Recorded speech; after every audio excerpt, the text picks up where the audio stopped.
বিশ্বকাপে মাঠের লড়াইয়ে প্রতিপক্ষ হলেও ম্যাচের পর কেপ ভার্দের গোলরক্ষক বোজিনহার প্রতি সম্মান ও সৌহার্দ্যের অনন্য নজির গড়েছেন আর্জেন্টিনা অধিনায়ক লিওনেল মেসি। ফাইনাল দেখার জন্য বোজিনহার পরিবারের সদস্যদের বিশেষভাবে আমন্ত্রণ জানানোর পাশাপাশি তাদের ভ্রমণের ব্যবস্থাও করে দেন তিনি। ফুটবল বিষয়ক সংবাদ মাধ্যম গোল.com-এর প্রতিবেদনে বলা হয়েছে, বিশ্বকাপ ফাইনালের ভিআইপি টিকিট বোজিনহার পরিবারের জন্য উপহার দেন মেসি।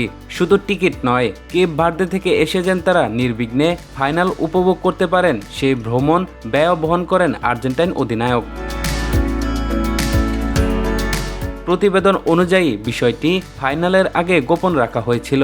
ম্যাচ শেষে বোজিনহার পরিবারের এক সদস্য সামাজিক মাধ্যমে মেসিকে ধন্যবাদ জানিয়ে বিষয়টি প্রকাশ করেন। এরপর থেকেই এই উদ্যোগের জন্য প্রশংসায় ভাসছেন 8বারের ব্যালন ডি'অর জয়ী তারকা। রাউন্ড অফ 32-এ কেপ ভার্দের বিপক্ষে আর্জেন্টিনার 3-2 গোলের জয় বোজিনহা ছিলেন দলের অন্যতম সেরা খেলোয়াড়। একের পর এক দুর্দান্ত সেভ করে তিনি আর্জেন্টিনার ফরোয়ার্ডদের কঠিন পরীক্ষায় ফেলেন। ম্যাচ শেষে তার পারফরম্যান্সের প্রশংসা করেন মেসিও। সেই মুহূর্তের স্মৃতিচারণ করে বোজিনহা বলেন, খেলা শেষে মেসির কাছে গিয়েছিলাম। সে আমাকে জড়িয়ে ধরে বলল, তুমি খুব ভালো খেলেছ, তোমার দেশ তোমাকে নিয়ে গর্ব করবে। মেসির মতো একজন ফুটবলারের কাছ থেকে এমন কথা শোনা আমার কাছে অনেক বড় ব্যাপার। মাঠের প্রতিদ্বন্দ্বিতা শেষে প্রতিপক্ষের প্রতি মেসির এ আচরণ ফুটবল প্রেমীদের কাছেও ব্যাপক প্রশংসা কুড়িয়েছে।